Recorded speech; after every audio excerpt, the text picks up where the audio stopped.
Doctor সাহেব পড়ো। Doctor সাহেব ডাক্তার পড়েন। স্যার আছে কি? কি আমার পড়া লাগবে? হ্যাঁ, আপনি আপনি পড়বেন? লাগবে, আপনি ডাক্তার মানুষ। আচ্ছা, কত একেবারে ওষুধের নাম, কোম্পানির নাম সহ পড়বেন। কত নাম্বার পৃষ্ঠা যেন? 49 নম্বর পৃষ্ঠা। নামাজের মাকরু সহ। 49 নম্বর পৃষ্ঠা, নামাজের হুজুর। মাকরু সমূহ। জি হুজুর, জি।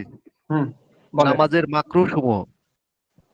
তুমি যদি নামাজকে ত্রুটি মুক্ত করতে চাও, তাহলে নামাজের সমস্ত মাকরুহ কাজ থেকে তোমাকে বিরত থাকতে হবে, নচেত তোমার নামাজ অপূর্ণাঙ্গ ও অসুন্দর থেকে যাবে।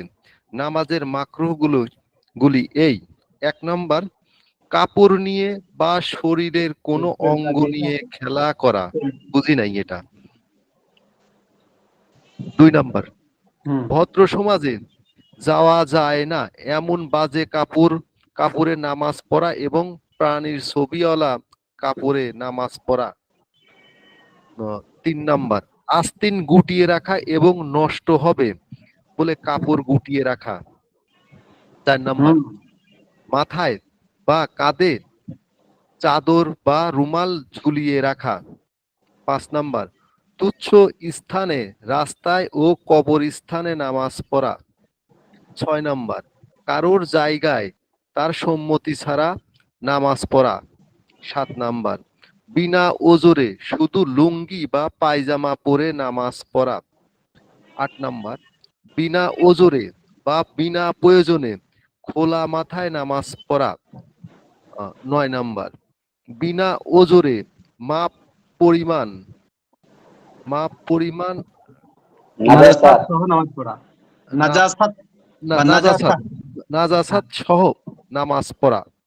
10 নাম্বার, হাত যথাস্থানে যথানিয়মে না রাখা।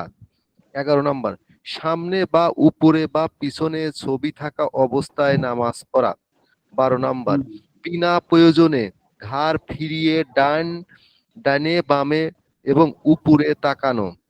13 নাম্বার, বিনা প্রয়োজনে চোখ বন্ধ রাখা। 14 নাম্বার, আঙ্গুল মটকানো এবং 2 হাতের আঙ্গুল জড়ানো।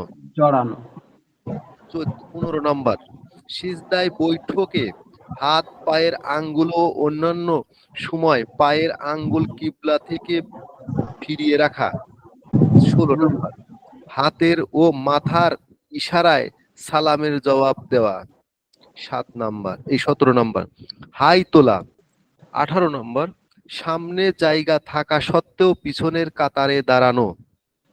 19 নাম্বার, বিনা প্রয়োজনে মেহরাবের ভিতরে ইমামের দাঁড়ানো। 20 নাম্বার, বিনা প্রয়োজনে 1 হাত পরিমাণ উঁচু বা নিচু স্থানে ইমামের একা দাঁড়ানো। 21 নাম্বার, ফরজ নামাজে বিনা প্রয়োজনে 2 রাকাত একই সূরা পড়া বা সব সময় নির্দিষ্ট কোনো সূরা পড়া বা তারতিবের খেলাফ সূরা পড়া বা মাঝখানে ছোট সূরা বাদ দিয়ে 2 সূরা পড়া। 22 নাম্বার, কিরাত শেষ না করেই রুকুতে যাওয়া এবং রুকুতে গিয়ে কিরাত শেষ করা। 23 নাম্বার, সামনে আগুন থাকা অবস্থায় নামাজ পড়া। 24 নাম্বার, বিনা ওজরে নাক বাদ দিয়ে শুধু কপাল দ্বারায় সিজদা করা। এখানে ডাক্তার সাহেব, হ্যাঁ, তাহলে এই পর্যন্ত হলো 24 নম্বর পর্যন্ত হলো নামাজের মাকরু সমূহ। মানে পরীক্ষায় যদি আসে যে নামাজের মাকরু গুলো কি কি, তখন এই 24টা এগুলো লিখতে হবে কিন্তু আপনাদের। জি, কিন্তু একটু আগে হুজুর কিন্তু ক্লাস শুরু হওয়ার প্রথমে আমাদের মহতারাম সাহেব কিন্তু আপনাদের ওয়ার্নিং দিল যে পরীক্ষা 20 তারিখের মধ্যে বা 20 তারিখের পর থেকে হতে পারে। এটা আলোচনা হবে আমাদের মাঝে। তারপরে এটা জেনে রাখেন সবাই যে পরীক্ষা 20 তারিখের মাঝে বা 20 তারিখের পর থেকেই শুরু হতে পারে ইনশাআল্লাহ। এই জন্য আপনার যেটাই প্রশ্ন দেবেন আমরা বলে দেবো এই প্রশ্নের উত্তর অমুক কেতাবে আছে, দয়া মেহেরবানি করে দেখে নিলে ভালো হয়। খুবই ভালো হতো। আচ্ছা আচ্ছা ঠিক হুজুর, আছে। হ্যাঁ যেটা হ্যাঁ বলেন। প্রশ্ন, 1 নম্বর প্রশ্নটা, 1 নম্বর যে ইয়েটা কাপড় নিয়ে বা শরীরের কোনো অঙ্গ নিয়ে খেলা করা, এই বিষয়টা আমি ক্লিয়ারলি হতে পারি না, একটু যদি বোঝাতে পারেন। আচ্ছা, নামাজের মধ্যে অনেক সময় যে পাঞ্জাবি তারপরে জুব্বা নিয়ে যে অনেক সময় উড়ে না বাতাসে, ও, এটা জি টেনে জি। ধরা, তারপরে মনে করেন শরীর অনেক সময় কি করা, গুটিয়ে রাখা, মানে দেখা গেল যে অন্য একজনের গায়ের সাথে ঠেকতেছে, সে একটু মনে করেন যে হাঁটু সাঁটু হয়ে আবার দাঁড়াচ্ছে, আমার গায়ের সাথে গা না থেকে না লাগে আর কি, এরকম আছে না কিছু মানে বিষয়। জি বিনা জি জি, হ্যাঁ প্রয়োজনে বুঝতে জামা পারছি। নিয়ে এই খেলা করলে ব্যাস। জি, বুঝতে পারছি। আচ্ছা, তাহলে মাকরুহ, নামাজের মাকরুহ হলো মোট 24টা। এখানে কয়েকটি মাসালা, এখান থেকে আরেকজন পড়েন, এই আলিরাজ আফসারি ভাই ভাই কালকে পড়েন, ছিল না যে পড়তে চাইতেছিল, উনি আছেন আলিরাজ ভাই নাকি? পড়েন। না, আলিরাজ নয়, জি, আফসারি না কি যেন ছিল ভাইয়ের নামটা। আফসার, কয়েকটি আফসার মাসালা। ভাই, আফসার আফসার ভাই। ভাই, আফসার, আফসার, হ্যাঁ। জি বুঝলাম, বলবো ইন্ডিয়ান। কয়েকটি মাসালা। স্যার এই হ্যাঁ মাসালাগুলো মানে কিসের, নামাজের? হ্যাঁ হ্যাঁ, যে এখান থেকে কয়েকটি হুম, মাসআলা। মানে তো মাসালাগুলো নামাজের তো। হ্যাঁ হ্যাঁ, নামাজের। না, 1 নম্বর, কষ্টদায়ক কোনো কারণে দুবার শরীর চুলকানো মকরু নয়। হ্যাঁ সিজদা হ্যাঁ করা সম্ভব না হলে সিজদার স্থান থেকে কঙ্কর সরাবে, কিন্তু পূর্ণরূপে সিজদা করার জন্য একবারের বেশি সরাবে না। নামাজে যাওয়ার পথে এবং নামাজের অপেক্ষায় থাকা অবস্থায় আঙ্গুল মটকানো এবং আঙ্গুল জড়ানো মকরু। 4 নম্বর, মনের স্থিরতা নষ্ট হতে পারে অবস্থায় নামাজ পড়া মকরু, যেমন ইস্তিনজার ব্যাগ থাকা অবস্থায়, ক্ষুধা বা চাহিদার সময়, খাবার উপস্থিত থাকা অবস্থায়। মোমবাতি বা ঠিক। কুপি সামনে রেখে নামাজ পড়া মকরু নয়। কুরআন সামনে থাকা অবস্থায় নামাজ পড়া মাকরু নয়। হুম 7 নম্বর, ক্ষতির আশঙ্কা থাকা অবস্থায় সাপ বিচ্ছু মারা মকরু নয়, তবে আমলে কসির হলে নামাজ ভেঙ্গে যাবে, অবশ্য গুনাহ হবে না। 8 নম্বর, রুকুতে, সিজদা ও কিয়ামের অবস্থায় শরীরের সাথে চেপে থাকা কাপড় ঠিক করা মকরু নয়। এখান থেকে ছিল, হ্যাঁ, জি। এখান থেকে ছিল পড়া। তো আমরা আজকে এই যে প্রশ্নমালা থেকে শুরু করবো ইনশাআল্লাহ। প্রশ্ন ধরেন আমাদেরকে, পারি নাকি একটু দেখেন। মুফতি সাহেব খেয়াল করেন সবাই, প্রশ্নমালা, এই যে মোবাইল স্ক্রিনে যেটা ভাসতেছে, আমার এখানে লাল দাগ দিয়ে চিহ্ন দেওয়া আছে। 1 নম্বর প্রশ্ন পড়া হচ্ছে, নামাজের অবস্থায় দাড়িতে হাত দেওয়া, জামার কলার ধরে টানা কোন ধরনের মাকরুহ, এটা বলেন তো আপনারা।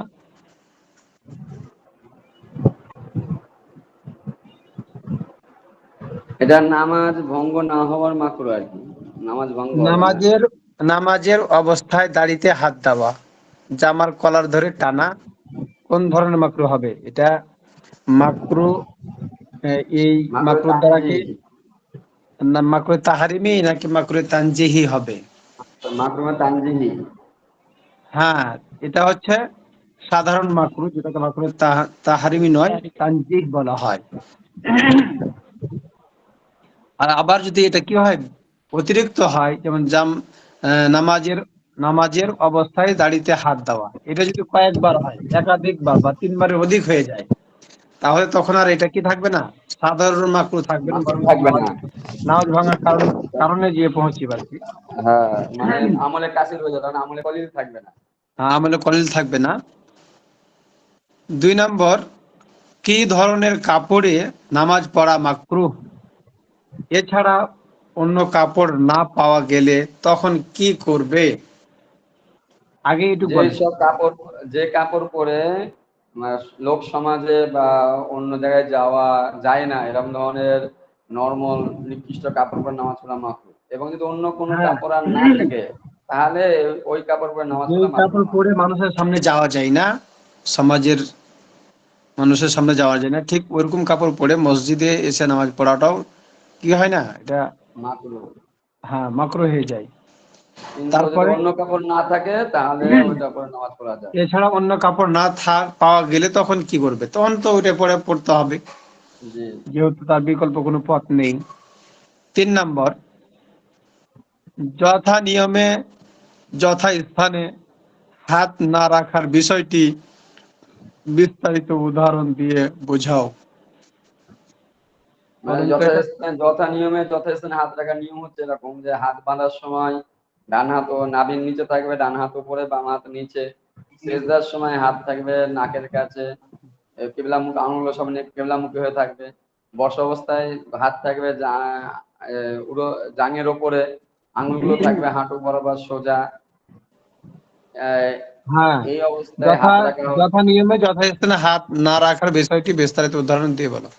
না রাখার বিষয়টি মানে যথা নিয়মে যেটা নিয়ম আছে ইয়ার হচ্ছে কি বিপরীত মোখালেফ করা, যেমন হাত উল্টো হ্যাঁ, পাল্টা হলে মাকরুহ হয়ে যাবে আর কি। জি জি। 4 নম্বর, নামাজের সময় চোখ বন্ধ রাখার প্রয়োজন বলতে কি বোঝায়? চোখে যদি কোনো কিছু কাপড় মাপড় পোকা ধুলো বালি পড়ে যেতে পারে, ধুলোবালি উঠছে চোখে, ধুলো ঢুকতে পারে, পোকা উঠছে ঢুকতে পারে, বা চোখের কোনো ক্ষতি হতে পারে, বা লাইট এসে এমন চোখে পড়ে গেছে তাকানো যাচ্ছে না, এই জায়গাটায় চোখ বন্ধ করলে মাকরুহ না। আর ইচ্ছাকৃতভাবে চোখ বন্ধ করা মাকরুহ। হ্যাঁ, ইচ্ছাকৃতভাবে চোখ বন্ধ করলে এটা মাকরুহ হবে। 6 নম্বর, হ্যাঁ, 5 নম্বর, হাই তোলা মাকরুহ, কিন্তু হাই এসে গেলে কি করণীয়? হাই এসে গেলে দুই ঠোঁট চেপে হাইটাকে প্রতিরোধ করা দরকার। ইনকেস যদি নাই প্রতিরোধ করতে পারে তা কমসে কম হাত দিয়ে, ডান হাতের ওপরে থাকে তা ডান হাত দিয়ে মুখটা চেপে ধরা। হ্যাঁ, হাই তোলা মাকরুহ, তবে যতটুকু সাধ্য অতটুকু হাইকে প্রতিরোধ করতে হবে। কিন্তু হাই এসে গেলে কি করণীয়? হাই এসে গেলে যেহেতু ডান হাত উপরে থাকে, এই জন্য ডান হাত দ্বারাই কি করবে? মুখটা মুখকে চেপে বন্ধ ধরে করে ধরবে, চেপে ধরবে। আর হাই তোলার পরে আহ, আর তাড়াতাড়ি কি করবে? হাতটা আবার যথাস্থানে নিয়ে পৌঁছে রাখবে। দেবে। তারপরে ইমামের কোথায় কি অবস্থায় দাঁড়ানো মাকরু এবং মাকরু নয় বিস্তারিত বলেন। ইমাম সাহেব বিনা প্রয়োজন যদি মেহরাবের ভিতরে দাঁড়ায় তাহলে এটা মাকরুহ হবে, এবং বিনা প্রয়োজনে যদি মুসল্লিদের থেকে আধা হাত বা এক হাত উপরে অথবা আধা হাত বা এক হাত নিচে এক হাত নিচে দেয়, তাহলে রাখা এটাও কি হবে? দাঁড়ানো, তাহলে মাকরুহ হবে। আর এটাই যদি মাকরু হবে। প্রয়োজনে দাঁড়ায়, যে প্রয়োজন অসুবিধা হয়ে গেছে জায়গা নাই, তা বা মুসল্লি মেহরাবে দাঁড়ালে মাকরুহ হবে না, এবং যদি তুই একজন মুসল্লি নিয়ে নেয় উঁচু জায়গায় বা নিচু জায়গার ভেতরেও, তাহলে মাকরুহ হবে না। তাহলে মাকরু হবে না। মাশাআল্লাহ। আপনারা শুনছেন তো? হুজুর, হ্যাঁ, 6 নম্বর প্রশ্নটা যেটা বললেন, ইমামের কোথায় কি অবস্থায় দাঁড়ানো মাকরু এবং মাকরু নয় বিস্তারিত আলোচনা। এখানে যেটা মানে মুফতি সাহেব যেটা বোঝাচ্ছেন, মেহরাব বলতে কি যেখানে ইমাম সাহেব দাঁড়ায় নামাজ পড়ায় ওইটাই তো মেহরাব বলে না? ওই যে যেটা 3টা সিঁড়ি থাকে, ওটা তো মেম্বার, সেটা ওইটা তো মেম্বার। মেম্বার। আর ওটাকে যেটা মেম্বার বলা হয়। আর যেটা মেম্বার যে জায়গাটুকুর মধ্যে থাকে ওটাকে বলা হয় মেহরাব। আচ্ছা, হ্যাঁ, ওইখানে ওইখানে এটা বলা হয়েছে যে মানে ইমাম কোথায় কি অবস্থায় দাঁড়ানো মাকরু বিনা প্রয়োজন বলতে, ইমাম তো তখন নামাজ পড়ায়, ওখানে তো দাঁড়াই নামাজ পড়ায়, তো ওনাকে এটা কি হ্যাঁ, বিনা প্রয়োজন প্রয়োজন না মানে এখানে অপ্রয়োজন? বুঝাতে কি জানেন ডাক্তার, মানে বলছে হ্যাঁ, একটা যে ইমাম সাহেব যখন নামাজ পড়তে দাঁড়ায় দেখবেন তার পায়ে 3 ভাগের 2 ভাগ মেহরাবের থেকে বাইরে থাকে, দেখবেন। এখন সবাই বলছে একটু যে খেয়াল করেন, বিষয়টা হলো মেহরাব যে অংশটুকু, এটা কিন্তু মসজিদের অংশ নয়, যার জি, কারণে মেহরাবের ভিতরে পরিপূর্ণ দাঁড়ানোটা ঠিক নয়, মাকরু। জি, তবে মসজিদে। ইমামগঞ্জ যে দাঁড়ায় এটা পরিপূর্ণ মেহরাবের ভিতরে দাঁড়ায় না, বরং তার পায়ের গোড়ালি থাকে মসজিদের কিছু অংশের মধ্যে। ভিতরে। ও, বুঝতে পারছি, বুঝতে পারছি। বিষয়টা হলো না, এটা। বুঝতে পারলে হইব না, মুখস্থ করতে হইব। আচ্ছা, ঠিক আছে, তারপরে দেখি ইমামের কোথায় কি অবস্থায় দাঁড়ানো মাকরু এবং মাকরু নয় বিস্তারিত, তাহলে আমরা জানতে পারলাম। 7 নাম্বার, হ্যাঁ, কামড় থেকে বাঁচার জন্য শরীরে বসা মশাকে মারা বা তাড়ানোর কি হুকুম? কামড় থেকে বাঁচার জন্য শরীরে বসা মশাকে মারা বা তাড়ানোর কি হুকুম? এটা বলেন এটা তো। যদি বাঁচার জন্য, কামড় থেকে বাঁচার জন্য, কষ্ট থেকে বাঁচার জন্য সে তাড়াতে পারবে বা মারতে পারবে, যাতে আমলে কাসির না হয়, তাহলে এতে মাকরুহ হবে না। হ্যাঁ, আমল কাসর হয়ে নামাজ ভেঙে যাবে। আচ্ছা কিন্তু গুনাহ হুজুর, হবে এখানে না। যদি মশা যদি এখন ঘন ঘন বসে, এখন আমি যে ঘন ঘন হাত উঠাই, তাহলে তো কাসির হয়ে যাবে। তো তাহলে হ্যাঁ, কি তামার মশা, কাসর হয়ে যাবে। তাহলে কি মশা কামড় সহ্য করা লাগবে? হ্যাঁ, সেক্ষেত্রে মশার কামড় খাওয়া লাগবে। ওই পায়ের মশিটাকেই নেবেন ডাক্তার সাহেব। ঠিক আছে, তারপরে 9 নম্বরটা, 8 নম্বর, 8 নাম্বার। পিছনে একটু সবাই একটু হোল্ড করে দিত, আমি কথা বলতে হবে। রাহুল খানকে ফোন দেয়, ও আপনাকে ফোন দিয়েছে? আমাকে ফোন দিয়েছে একটু। আমি বলছি মানে আমাকে দিল নাকি আবার।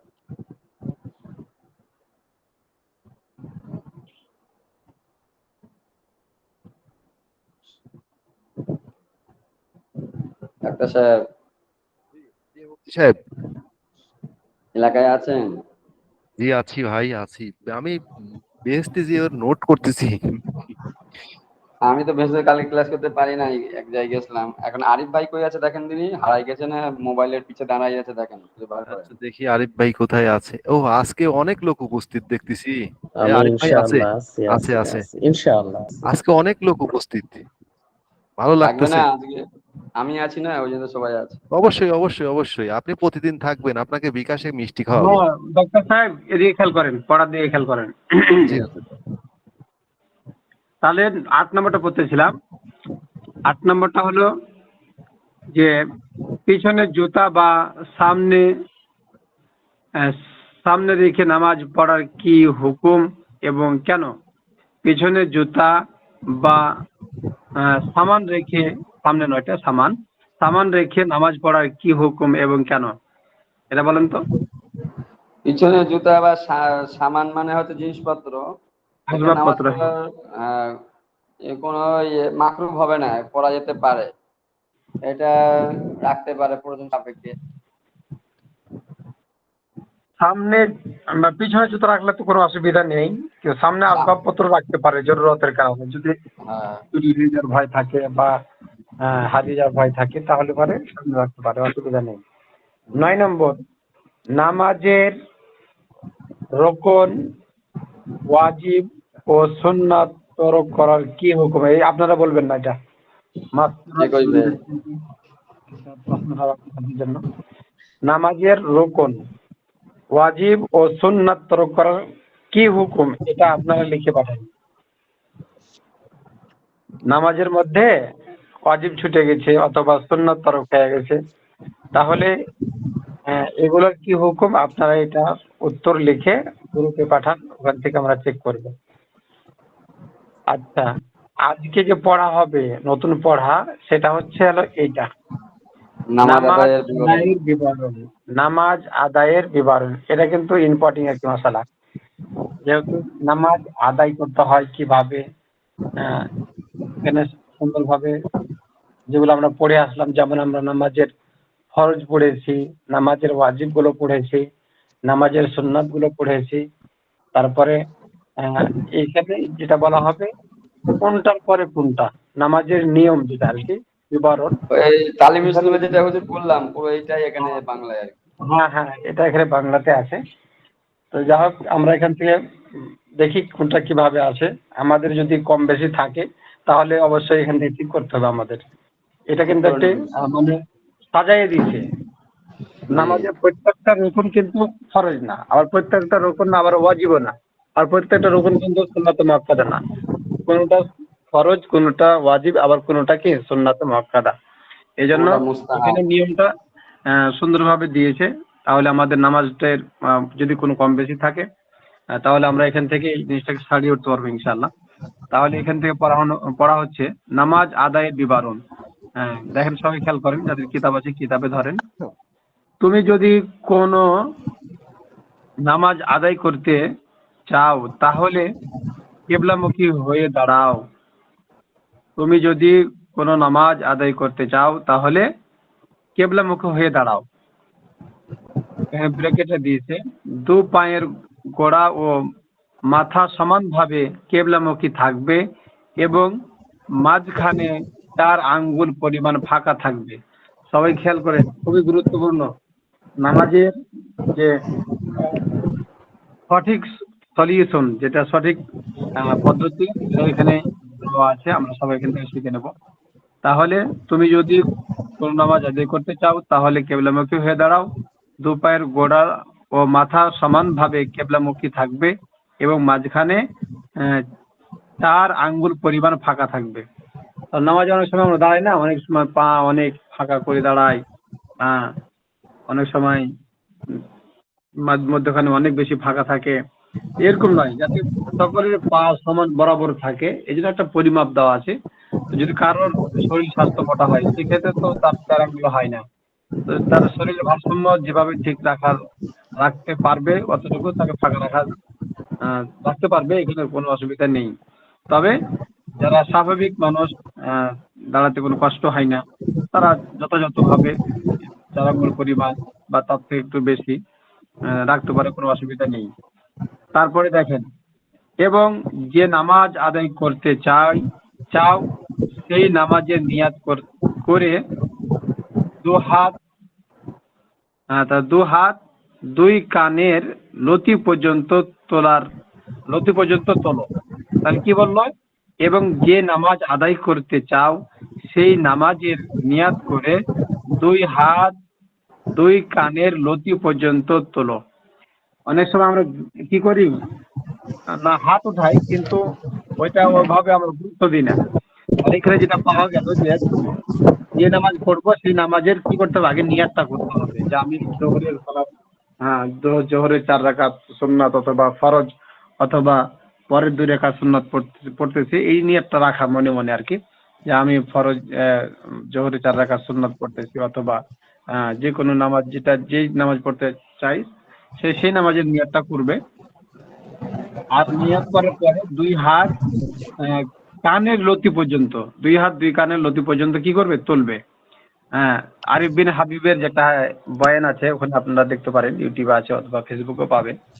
সেখানে বেশ চমৎকার ভাবে দলিল সহ এই মশলাটাকে খুব চমৎকার ভাবে বর্ণনা করেছেন তিনি। কানের লতি পর্যন্ত 2 হাত উঠাবে এবং 2 হাত কানের লতি পর্যন্ত, মানে বৃদ্ধাঙ্গুল, 2 হাতের 2 বৃদ্ধাঙ্গুল 2 কানের লতিতে টাচ করবে।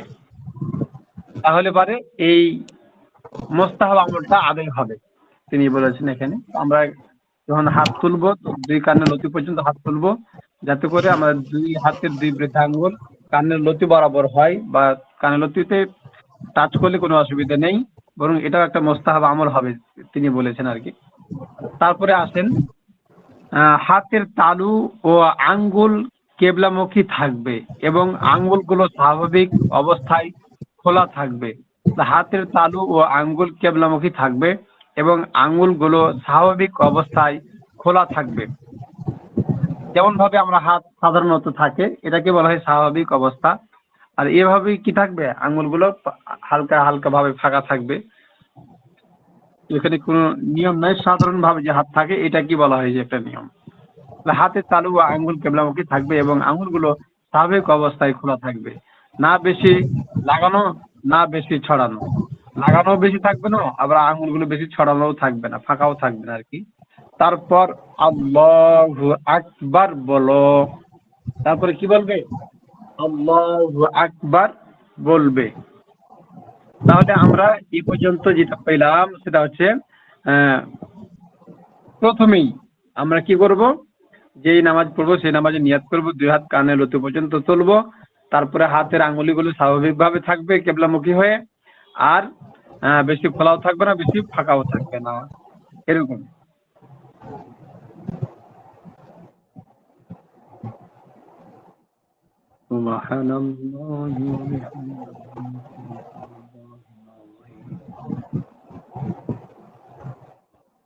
তারপরে আসেন 52 নম্বর পৃষ্ঠা। তাহরিমা বলার পর সঙ্গে সঙ্গে ডান হাত বাম হাতের উপর নাভির নিচে রাখো। বুঝতেছেন কিনা? দেখেন, তাহলে তাহরিমা অর্থাৎ তাকবীর তাহরিমা আল্লাহু আকবার বলার পর সঙ্গে সঙ্গে ডান হাত বাম হাতের উপর কি করতে হবে, নাভির নিচে রাখতে হবে। ডান হাতের ছোট আঙ্গুল ও বুড়ো আঙ্গুল বাম হাতের কবজিকে বেষ্টন করবে এবং বাকি 3 আঙ্গুল সোজা হয়ে থাকবে। বুঝতে পেরেছেন কিনা এই মশলাটা? ডান হাতের ছোট আঙ্গুল অর্থাৎ যেটা বৃদ্ধা আঙ্গুল আর বুড়ো আঙ্গুল, তার ছোট এবং বুড়ো আঙ্গুল যেটা আছে আর কি কনিষ্ঠ এবং যেটা আছে ইবাহাম, এই দুটো আঙ্গুল দ্বারা কি করবে, এই বাম হাতের কবজিকে ধরবে আর কি, বাম হাতের কবজির উপর বেষ্টন করে রাখবে এবং বাকি 3 আঙ্গুল কি থাকবে, সোজা হয়ে থাকবে তার কবজির উপরে। তারপর নিঃশব্দ ভাবে ছানা পড়ো। তারপর কি করতে হবে, নিঃশব্দ মানে আওয়াজ ছাড়াই ছানাটা পড়বে। ছানাটা সবারই মুখস্থ আছে না? ছানা সবার মুখস্থ আছে কিনা নামাজের যে ছানাটা, সুবহানাকা আল্লাহুম্মা ওয়া বিহামদিকা ওয়া তাবারাকা ইসমুকা ওয়া তাআলা জাদ্দুকা ওয়া লা ইলাহা গায়রুক, মুখস্থ আছে কিনা? ছানা পড়া হচ্ছে সুন্নাত। ছানা পড়া কি সুন্নাত। সুন্নাত। তাহলে কোনটা করে কোনটা দেখেন। হ্যাঁ, তাহলে কি করবে, তারপরে ছানাটা পড়বে, হাত বাঁধার পরেই ছানা পড়বে। তার মানে তারপর হুজুর দেখেন, আমরা যে আল্লাহু আকবার বলার পরে যে হাত বাঁধি তখন এই ছানাটা পড়া লাগবে। হ্যাঁ হ্যাঁ, আল্লাহু আকবার বলে হাত বাঁধার পরেই কি করতে হবে, ছানাটা পড়বে। তারপরে দেখেন, তারপর নিঃশব্দে আউযু বিল্লাহি মিনাশ শাইতানির রাজিম এটা পড়বে এবং বিসমিল্লাহির রহমানির রহিম বলো। তাহলে ছানা পড়ার পরে কি পড়বে, আউযু বিল্লাহি মিনাশ শাইতানির রাজিম, তারপরে বিসমিল্লাহির রহমানির রহিম বলবে। তাহলে আউযু বিল্লাহ বিসমিল্লাহ কখন আসলো, ছানার পরে আউযু বিল্লাহ, তারপরে বিসমিল্লাহ, তারপর সূরাতুল ফাতিহা, তারপর কি বলবে, সূরাতুল ফাতিহা পড়ো, তারপরে সূরা ফাতিহা পড়বে। তারপর নিঃশব্দে আমিন বলো, মানে আস্তে আমিন বলবে আর কি, যখন সূরা ফাতিহা পড়া হয়ে যাবে তখন আস্তে আমিন বলবে। এরপর দেখেন, তারপর কোন সূরা বা তারপর কোন সূরা বা কমপক্ষে ছোট ছোট 3টি আয়াত বা বড় একটি আয়াত পড়ো। সূরা ফাতিহা পড়া হয়ে গেলে কি পড়বে, ছোট ছোট 3টা আয়াত অথবা বড় একটা আয়াত কি করবে, কমপক্ষে কি লিখেছি, তারপর কোন সূরা বা কমপক্ষে ছোট ছোট 3টা আয়াত অথবা বড় একটি আয়াত পড়বে। তারপর আল্লাহু আকবার বলে রুকুতে যাও। তারপর কি বলবে, আল্লাহু আকবার বলে রুকুতে যাবে। পিঠ বিছানো থাকবে এবং মাথা ও নিতম্ব সমান থাকবে। রুকুতে যাওয়ার সময় পিঠ বিছানো থাকবে আর কি থাকবে, এবং মাথা ও নিতম্ব সমান থাকবে।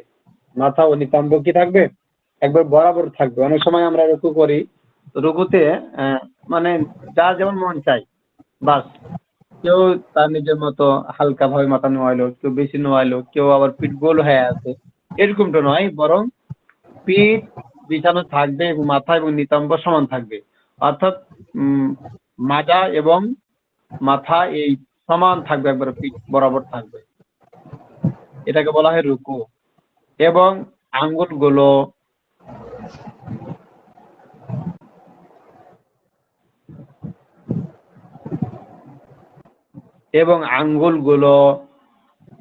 ফাঁকা ফাঁকা করে হাঁটুতে দুই হাঁটু শক্ত করে ধরো।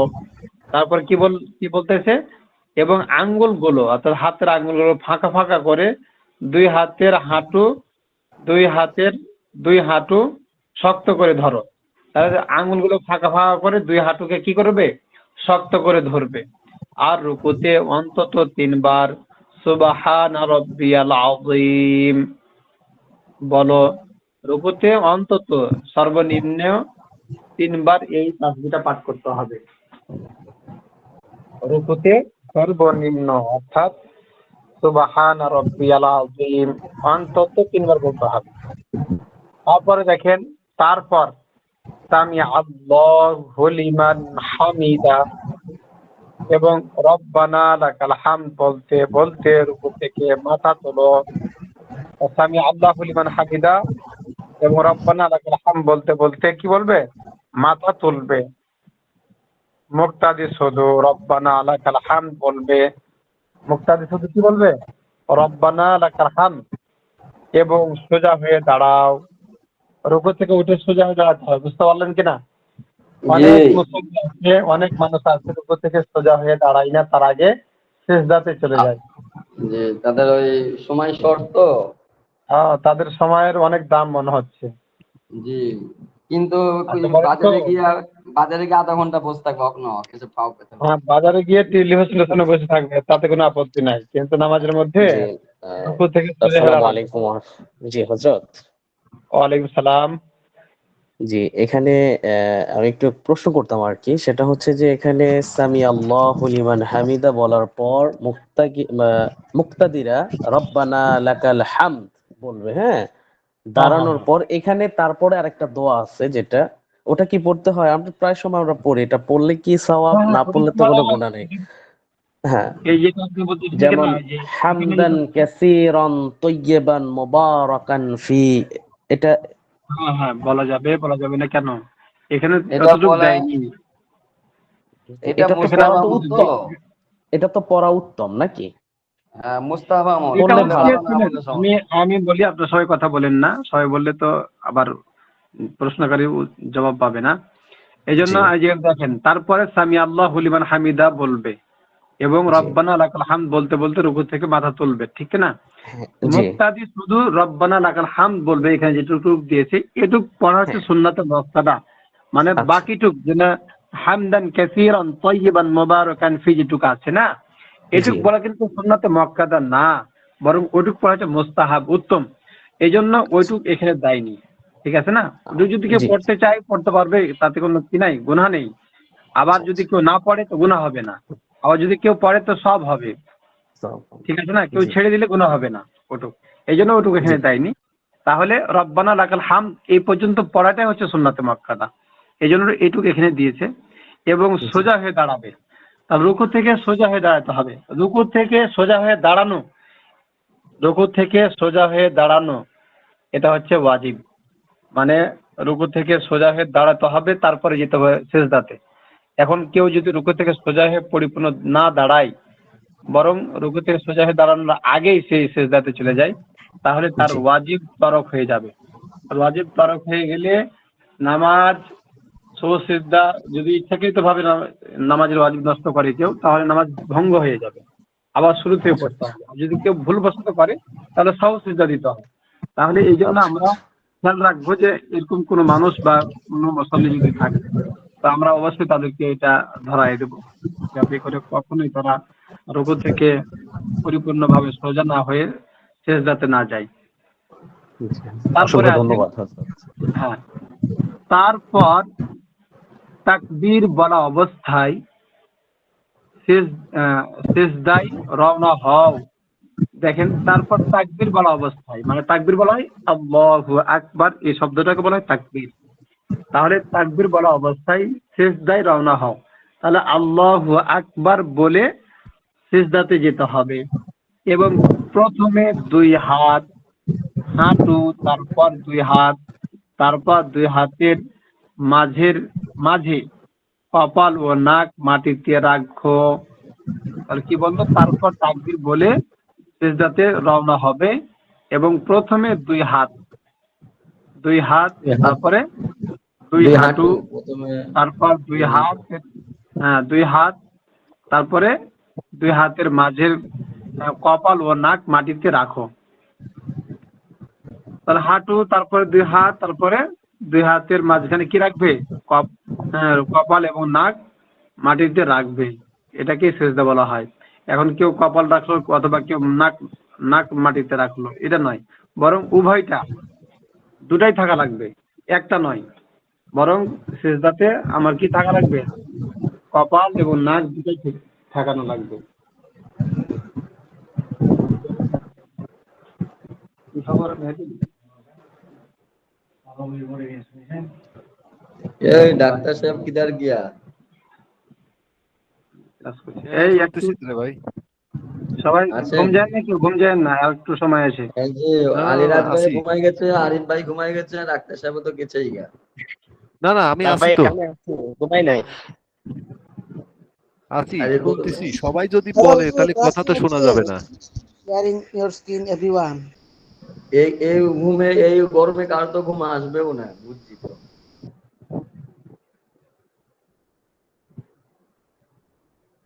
মুফতি সাহেব, যে কাল কই গেছিলেন? কালকে গিয়েছিলাম 3 জায়গায়, আসতে 9:30 বেজে গেছে। খিদাও লাগছে, পেটে ভেতরে চুয়া দৌড়াচ্ছিল ফু ফু করে, লাস্টে খানা খেতে খেতে 9:30। আমি তাহলে তো হয়েছে আর নাই ক্লাস, তার কি আর করুন। মুফতি সাহেব, যে আপনার হোয়াটসঅ্যাপ নাম্বারটা ইনকল মেসেজে সেন্ড করেন। কেন? ভাই, আপনি তো ভালো পারেন। পরীক্ষা টরীক্ষার সামনে যদি না পারি একটু নক করবো না। পরীক্ষা তো সামনে, পরীক্ষাটা আবার কি?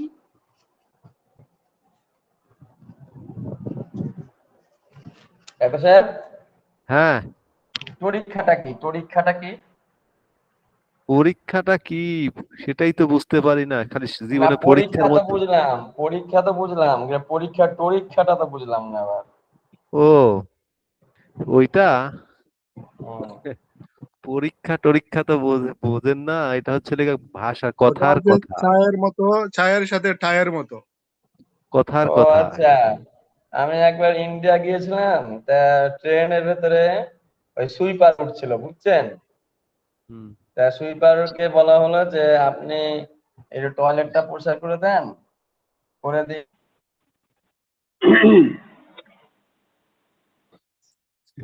এই দিলে আপনার সবাই একটু খেয়াল করেন না বাবা, যে একটু খেয়াল করেন, সবাই খেয়াল করেন।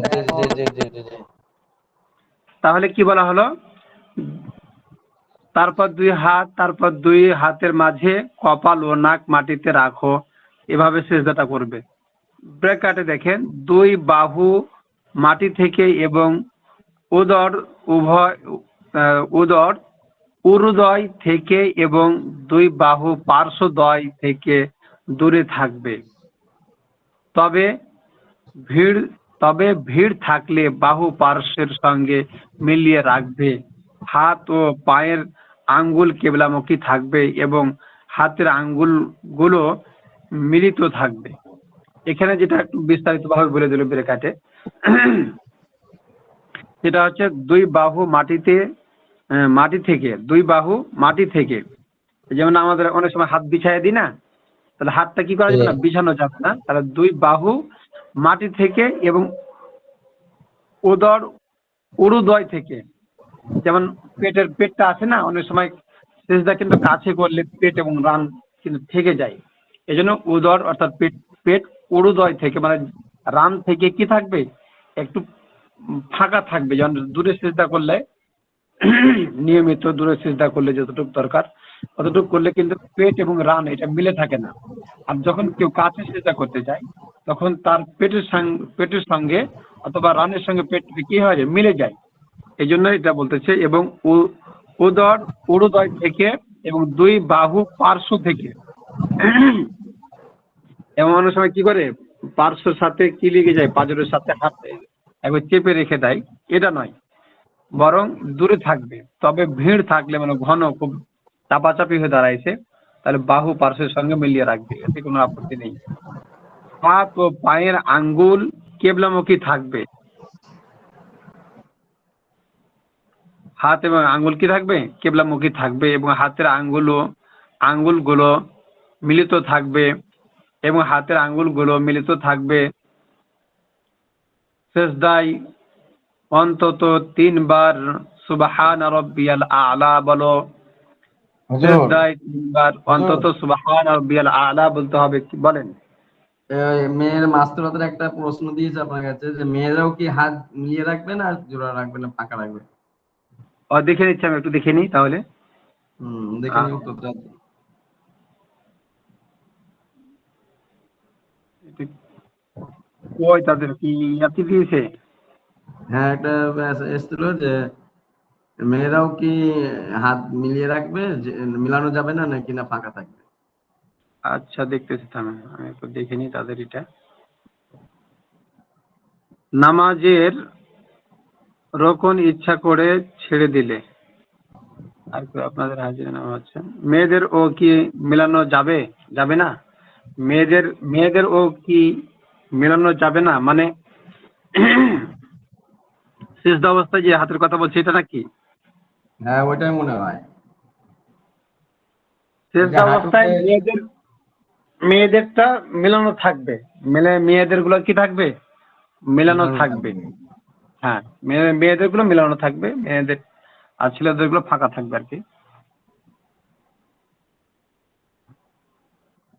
তারপরে আসেন, সিজদাতে সুবহান রাব্বিয়াল আলা অন্তত 3 বার বলতে হবে, তাই না? তারপর তাকবীর বলা অবস্থায় মাথা তোলো এবং 2 সিজদার মাঝে ইতমিনানের সাথে তাশাহুদের মতো বসো এবং দু হাত উরুদয়ের উপর রাখো। বসা অবস্থায় মাগফিরাতের দোয়া করো, যেমন আল্লাহুম্মা গফিরলি ওয়ারহামনি ওয়াআফিনি ওয়াহদিনি ওয়ারযুকনি। তারপর তাকবীর বলা অবস্থায় দ্বিতীয় সিজদায় যাও এবং অন্তত 3 বার সুবহানা রাব্বিয়াল আ'লা বলো। তাহলে এখানে কি পেলাম? এখানে যেটা পেলাম, তারপর তাকবীর বলা অবস্থায় মাথা তুলতে হবে এবং 2 সিজদার মাঝে ইতমিনানের সাথে তাশাহুদের মতো যেভাবে আমরা বসি, হ্যাঁ, এবং 2 হাত উরুদয়ের উপরে কি করতে হবে, রাখতে হবে। বসা অবস্থায় মাগফিরাতের দোয়া করো। বসা অবস্থায় মাগফিরাতের কি করতে হবে, দোয়া দোয়া করতে করতে হবে। মাগফিরাতের দোয়া কোনটা? যেমন আল্লাহুম্মা গফিরলি, হে আল্লাহ আপনি আমাদেরকে মাফ করে দেন, আমাকে মাফ করেন। ওয়ারহামনি, আমাকে রহম করেন। ওয়াআফিনি, আমাকে সুস্থ করে দিন। ওয়াহদিনি, আমাকে হেদায়েত দান করেন। ওয়ারযুকনি, আমাকে কি করেন, রিজিক দান করেন। এই সুন্দর আচ্ছা একটি দোয়া, এটা হুজুর, আমরা আমার একটা জি জি প্রশ্ন, এই যে সিজদার মধ্যে, 2 সিজদার মধ্যে যদি কেউ বলে আল্লাহুম্মা গফিরলি ওয়ারহামনি, হবে কি? মানে এই শব্দগুলো যদি বলে, পুরাটা না বলে, না পুরাটা বলতে না, হবে? পুরোটাই বলাই ভালো। কেউ যদি পুরোটা না পারে আল্লাহুম্মা গফিরলি ওয়ারহামনি, তাহলে মানে সে ওয়ারহামনি। পুরা দোয়া না পারলো না, তো এখানে দুটা বলার থেকে না বলা বেশি ভালো হবে, যেহেতু গোটাই দোয়া পড়াটাই হচ্ছে উত্তম। এখানে কেউ যদি বলতে চায় বলতে পারবে আল্লাহুম্মা গফিরলি আল্লাহুম্মা ওয়ারহামনি, আল্লাহুম্মা গফিরলি ওয়ারহামনি, যদি কেউ বলতে চায় বলতে পারবে, তবে পুরোটাই বলা হচ্ছে উত্তম। আসসালামু আলাইকুম। আপনি জি, কে কি জি, বলতেছিলেন? আসসালামু আলাইকুম। জি, ওয়ালাইকুম সালাম। জি, আমি বলতেছিলাম যে আল্লাহ মাগফির ওয়ারহামনি, এটা যদি আমি পুরাটা না বলি তাহলে কি কোনো সমস্যা হবে? হ্যাঁ, এই জন্য বলতে আমি যে এই দোয়াটা যদি কেউ মানে পুরোটা পড়া হচ্ছে উত্তম, মানে পুরো পড়াটাই হচ্ছে কি, এটাই হচ্ছে সুন্নাত তরিকা। আর যদি কেউ পুরোটা বলতে না পারে, আল্লাহুম্মা গফিরলি ওয়ারহামনি অর্ধেক বলে বা কিছু ছেড়ে দেয়, বলতে পারে, তাতে কোনো সমস্যা নেই।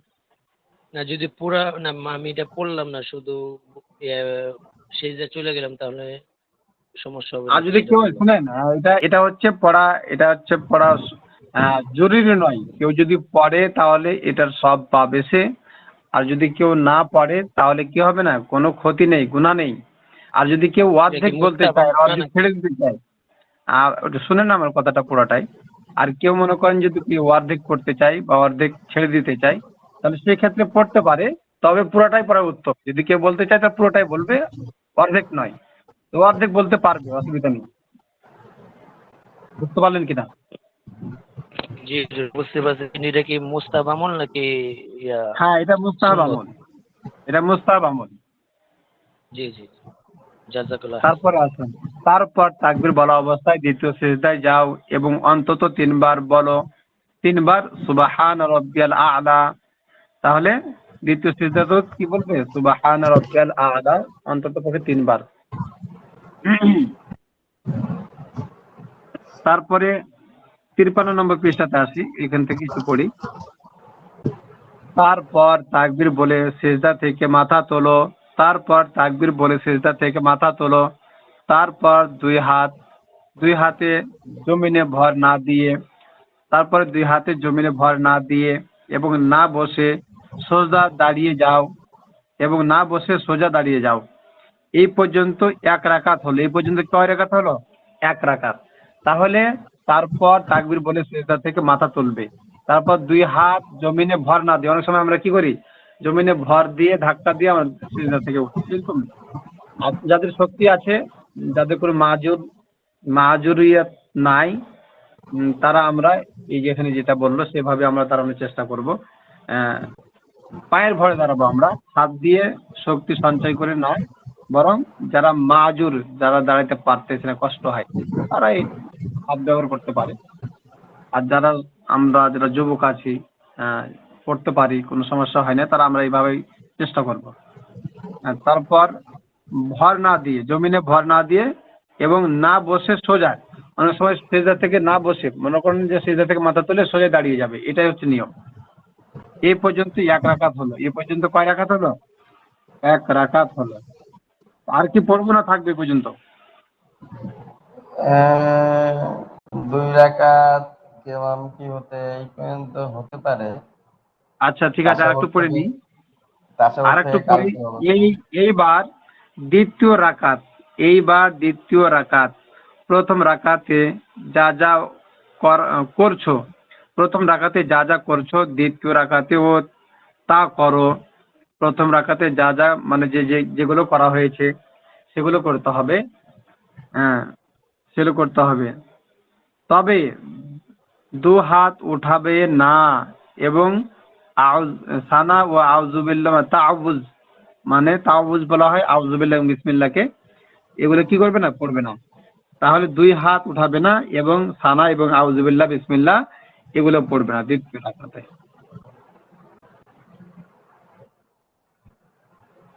তারপরে আসেন, দ্বিতীয় রাকাতের দ্বিতীয় সিজদা থেকে উঠে বাম পা বিছিয়ে তার উপরে বসা আচ্ছা এবং হুজুর, আমার আঙ্গুলগুলোকে আরেকটা কিবলা সন্দেহ হলো হুজুর, দ্বিতীয় হ্যাঁ রাকাতে বলেন। ওই যে হাত উঠাবে না আর সানা ও তাউযু বলবে না, কিন্তু তসমিয়া পড়তে হবে, তো বিসমিল্লাহ বলতে হবে তো। বিসমিল্লাহ পড়তে হবে। এটা এখানে উত্তরটা এরকম হবে যে দ্বিতীয় রাকাতে হাত উঠাবে না, মানে তাকবীরে তাহরিমার সময় যে হাত উঠাইছিলাম কান পর্যন্ত, এটা আর উঠাবে না। সানাও আর পড়তে লাগবে না। সানা এবং তাউজ, সানা পড়বে না, এবং তাউজ বলতে আউযুবিল্লাহ এবং বিসমিল্লাহ। না এখানে না, বিসমিল্লাহ মানে তো মাসালা, তসমিয়া না হুজুর। তসমিয়া মানে বিসমিল্লাহ, হ্যাঁ, আউযুবিল্লাহ মানে আউযুবিল্লাহ, তাউজ, তাহলে তাউজ মানে তাউজ আউযুবিল্লাহ। বলতে এখানে কি, আর তাউজ মানে আউযুবিল্লাহ, তসমিয়া মানে বিসমিল্লাহ, ঠিক আছে। তো তাউজ বিসমিল্লাহ পড়তে পড়বে না, হবে, আউযুবিল্লাহ পড়বে না, বিসমিল্লাহ পড়বে, ঠিক আছে। কত বিসমিল্লাহ খালি বলতে হবে। হ্যাঁ, এখানে একটা মাসলা জেনে থাকা সবার দরকার।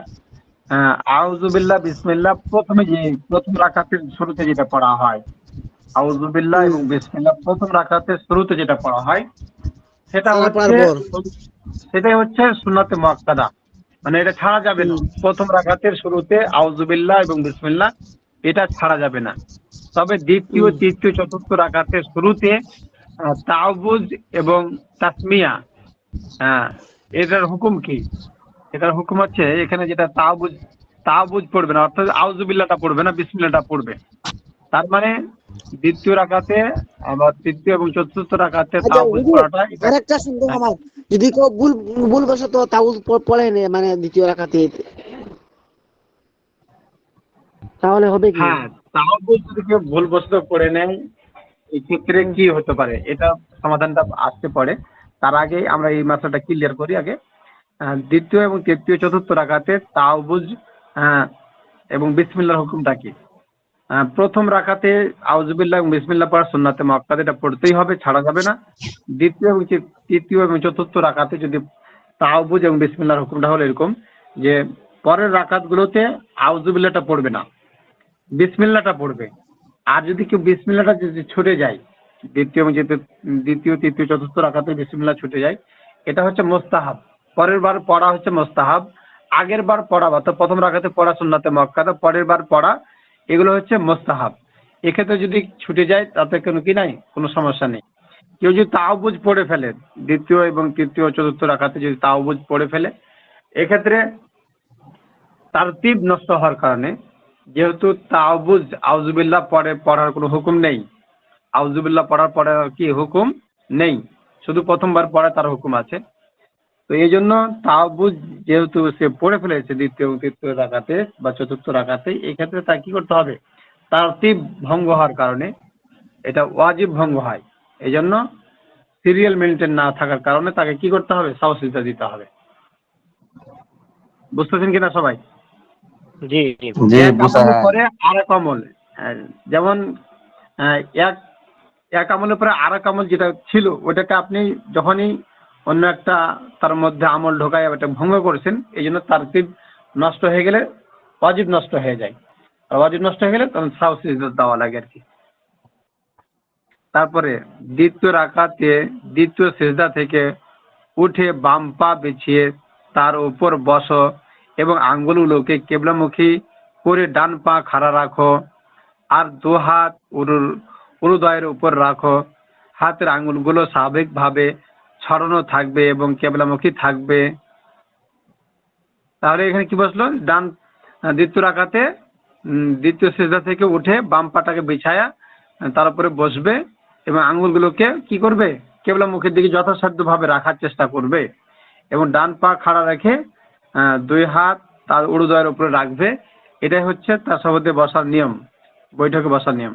হাতের আঙ্গুলগুলোকে স্বাভাবিকভাবে ছড়ানো থাকবে এবং কেবলা মুখের দিকে থাকবে। হাত যে রানের উপরে রাখবে, হাঁটুর উপরে, তো এটা কি থাকবে, সাধারণভাবে থাকবে, এটা যেভাবে হাত থাকে আর কি, ঠিক ওভাবে রাখার চেষ্টা করবে এবং আঙ্গুলগুলো কেবলা দিকে মুখ করে থাকবে।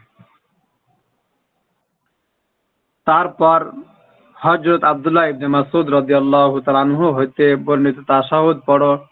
তাহলে এই তাশাহুদটা পড়বে আর কি, আত-তাহিয়াতু লিল্লাহি ওয়াস সালাওয়াতু ওয়াত তাইয়্যিবাত, আসসালামু আলাইকা আইয়ুহান নাবিয়্যু ওয়া রাহমাতুল্লাহি ওয়া বারাকাতুহু, আসসালামু আলাইনা ওয়া আলা ইবাদিল্লাহিস সালিহিন, আশহাদু আল লা ইলাহা ইল্লাল্লাহু ওয়া আশহাদু আন্না মুহাম্মাদান আবদুহু ওয়া রাসূলুহু।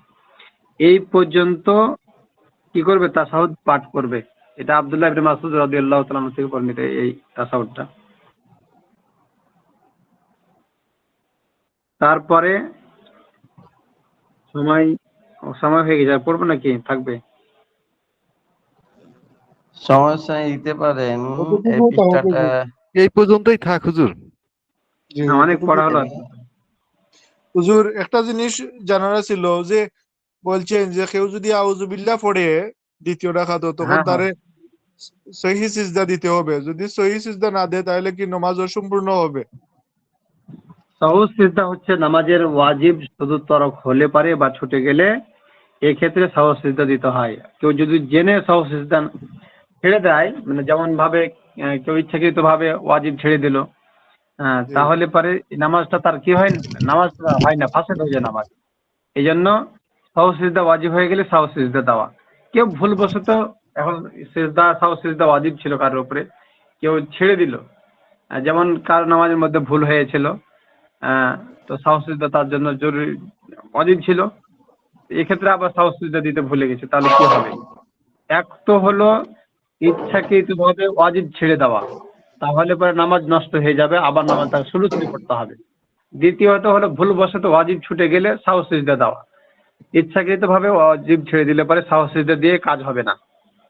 আর ইচ্ছাকৃত ভুলবশত যদি ওয়াজিব ছুটে যায় তাহলে সে সাহুদ সিজদা দিয়ে নামাজকে শুধরানো, ঠিক করে নেওয়া, দোহরায় নেওয়া, এটা হচ্ছে নিয়ম।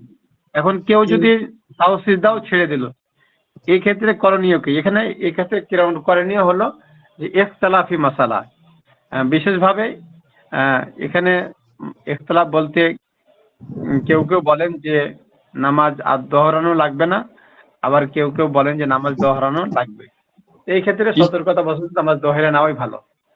কোনটা হুজুর? না, আমি বলছিলাম এটার বিষয় যে যদি কেউ আউযুবিল্লাহ পড়ে দ্বিতীয় রাকাতে, প্রথম রাকাতে তো আউযুবিল্লাহ বিসমিল্লাহ পড়বে, আর দ্বিতীয় রাকাতে শুধু বিসমিল্লাহ পড়লে ভালো। হ্যাঁ হ্যাঁ, তো কেউ যদি আউযুবিল্লাহ পড়ে নেয় তাহলে কি হবে সেটা? ও কিছু হবে আউযুবিল্লাহ না। পড়লে ওই জন্য সহজ সিজদা দিবে। সহি সিজদা দিবে। হ্যাঁ হ্যাঁ, সহজ সিজদা দিবে। আউযুবিল্লাহ যদি কেউ পড়ে নাই দ্বিতীয় রাকাতে বা তৃতীয় চতুর্থ রাকাতে, তাহলে পরে তাকে কি দিতে হবে? সহজ সিজদা দিতে হবে। বুঝেন নাই? জি জি, বুঝতে পারছি হুজুর। ঠিক হ্যাঁ, আছে। এটাই হচ্ছে নিয়ম। তাহলে যদি কেউ তৃতীয় না দ্বিতীয় তৃতীয় চতুর্থ জি এই রাকাতগুলোতে যদি কেউ কি বলে আউযুবিল্লাহ বলে, তাহলে তাকে কি দিতে হবে? সাহস সিজদা দিতে হবে। কেন দিতে হবে? যে সাহস সিজদার এখানে এখানে আউযুবিল্লাহর কোনো হুকুম ছিল না, কিন্তু সে হ্যাঁ। তারতিব ভঙ্গ করার কারণে তাকে সাহস সিজদা দিতে হবে। বুঝতে পারছেন কিনা? জি হুজুর। হ্যাঁ, আর তাহলে যদি কেউ ধরেন মানে যদি কেউ সহি সিজদা না দেয় তাহলে তার নামাজ হবে না। হ্যাঁ, এখানে যেটা বললাম আপনাদেরকে যে কেউ ইচ্ছাকৃত ভাবে নামাজের ওয়াজিব গুলোর মধ্যে থেকে কোনো একটা ওয়াজিব ছেড়ে দিয়েছে, তাহলে পরে সাহস সিজদা দিলেও কাজ হবে না, নামাজ নষ্ট হয়ে যাবে।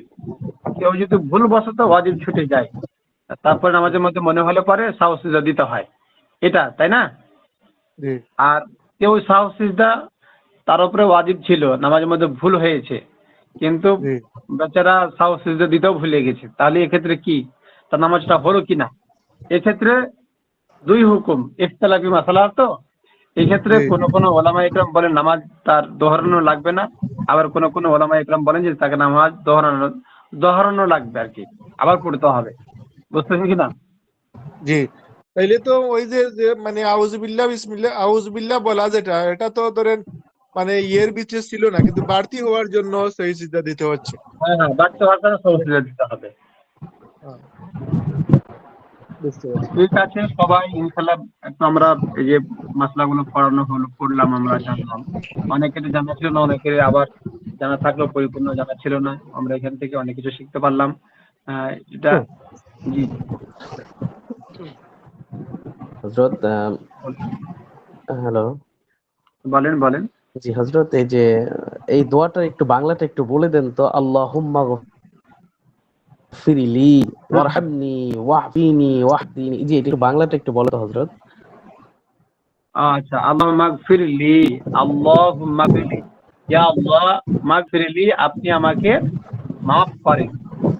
ওয়ারহামনি, আপনি আমাকে রহম করেন, দয়া করেন। ওয়াআফিনি, আপনি আমাকে সুস্থ করেন। সুস্থ করেন। ওয়াহদিনি, আমাকে হেদায়েত দান করেন। ওয়ারযুকনি, আমাকে রিজিক দেন।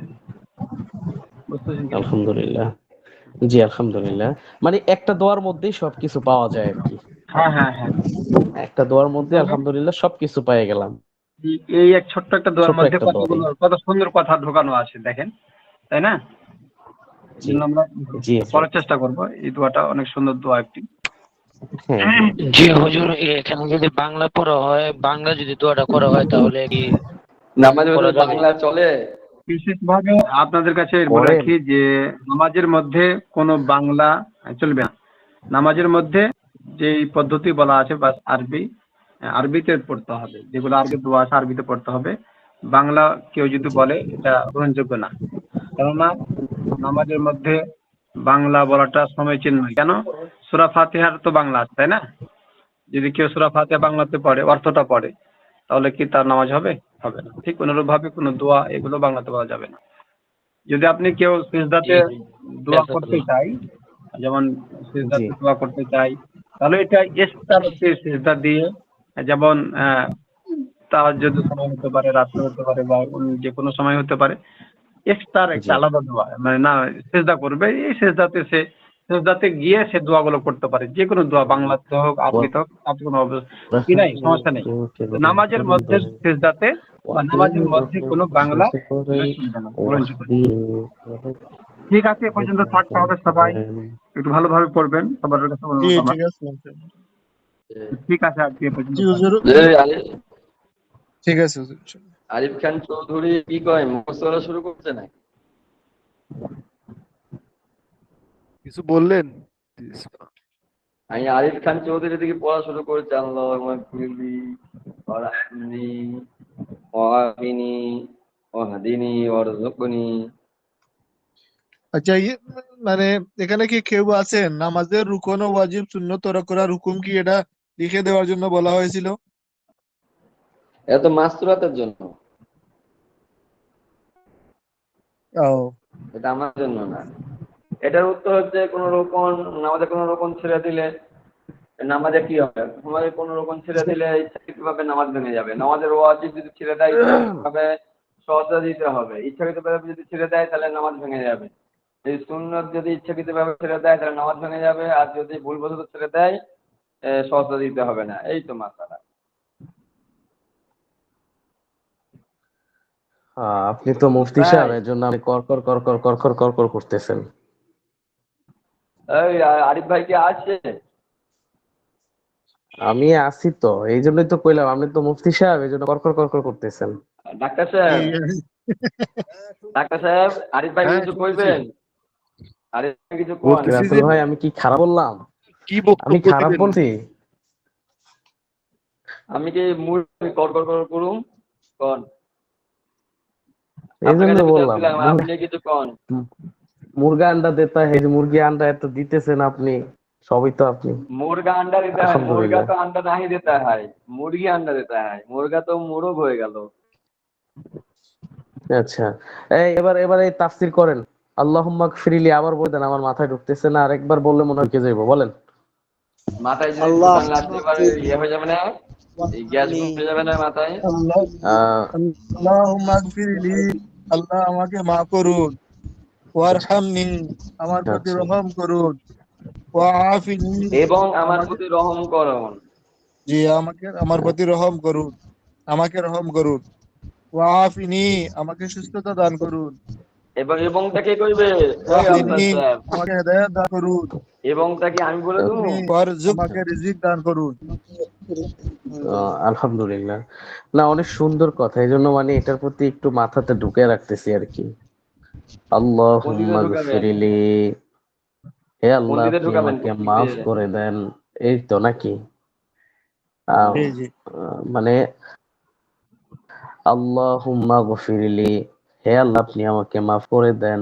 ওয়ারহামনি, এবং আপনি আমাকে রহম করেন। ওয়াআফিনি, আপনি আমাকে সুস্থ করে দেন, এবং আপনি আমাকে সুস্থ করে এই দেন। বেটা ওয়াজ ওয়াহদিনি, শুরু করেছে রে। এবং আপনি আমাকে দ্বীনের পথে দেন। ওয়ারজুকনি, আপনি আমাকে হেদায়েত দান রিজিক করেন, দান হেদায়েত করেন। দান করেন। বেটা ওয়াজ শুরু ওয়াহদিনি করেছে। মানে হেদায়াত, তো হেদায়াত তো ঠিক আছে, আরে ওয়াজ না তো দূর, একটু একটু সুন্দরভাবে বলতে তো একটু মজা আসে, একটা সুন্দর আসে না? আল্লাহর কাছে হ্যাঁ ক্ষমা চাইতে তো সুন্দর বুঝতে করে হয়, চাইতে ওয়াজ হয় করতে নাকি? হয়। আমি আচ্ছা ওয়াজ নামাজে করতে হয়, দাঁড়াইলাম, ওয়াজ এই যে করতে এই যে হয়। এই যে এই যে মাসালা পড়তেছেন আপনি, তো আলা তুল পড়তেছেন মাসালা, যে আলহামদুলিল্লাহ পড়তেছেন, কি সুন্দরভাবে পরিপাটি হয়ে সুন্দর জামা কাপড় পরে আল্লাহর দরবারে দাঁড়াইতে হইব নামাজ দেওয়ার জন্য, সিজদা করার জন্য। তো এখন দোয়াটা পড়তেছি, আল্লাহর জি। কাছে ক্ষমা চামো, আল্লাহ আমার রিজিক দাও, হায়াত দাও, দিনের পথে আনো। একটু সুন্দর করে বললেই তো ভালো লাগে নাকি? আমি তা একটু সুর আস্তে করেই দিলেন বললাম। কে? এইটার জন্য তো চলবে না, সুর দিলেন কি জন্য আগে কর? এইটা বিলে সুর, আরে খোদা। রাসেল ভাই একটা আছেন? সাহেব কই? এই আমাদের জি আরিফ ভাই, আছি আছি, মাহমুদ ভাই কই? মাহমুদ হাসান ভাই জি কই? আছি। মাহমুদ ভাই শ্বশুর বাড়িতে আছে। শ্বশুর বাড়ি এতদিন থাকতে হয়? বেটা শ্বশুর সাথে তো ভালো মানুষ, তারা ওকে তারাই দেয় না, এটা ভাগ্য ভালো। কেন, যাদের মিয়া কপালে আপনার শ্বশুর যদি বাড়ি শ্বশুর আছে। বাড়ি নাই বলি তাহলে সবারই শ্বশুর বাড়ি থাকবে না, তাতে কোনো মানে নাই। এতদিন থাকতে হবে, তার সাথে পান্তা ভাত দিয়ে নাস্তা দেবে সকালবেলা, পরোটা আরে যার দেবে। যার শাওরির খবর শেষে জানে। জামাইটা এতদিন পরে গেছে, ভালো মন্দ খাওয়াবি, সে খাওয়াটাও খাইতে দিবেন না। এখন বর্তমানে আমের সিজন, কাঁঠালের সিজন, আল্লাহ আমাকে লিচুর ক্ষমা সিজন। করে দেন। লিচু এখন এসছে নাকি? ওয়ারহামনি, মার্কেটে আসে নাই তো লিচু। আয় আল্লাহ আপনি আমাকে এবং রহম দান করেন। আচ্ছা, ওয়াহদিনি, মুই বাহার যা রাহা হু। করে দেন। ওয়াহদিনি, আরিফ ভাই, জি। ফোন টোন দেন না কে? কি বলবেন শোনাবেন বলছিলেন, শোনান না, কিছু বললে সাহেব বুঝলাম না আপনার তো। হোয়াটসঅ্যাপ নাম্বারটা দেন। দিচ্ছি তো আমি আমি, ওখানে লিখে দিচ্ছি দেখেন, ইমো আমি হোয়াটসঅ্যাপ এবং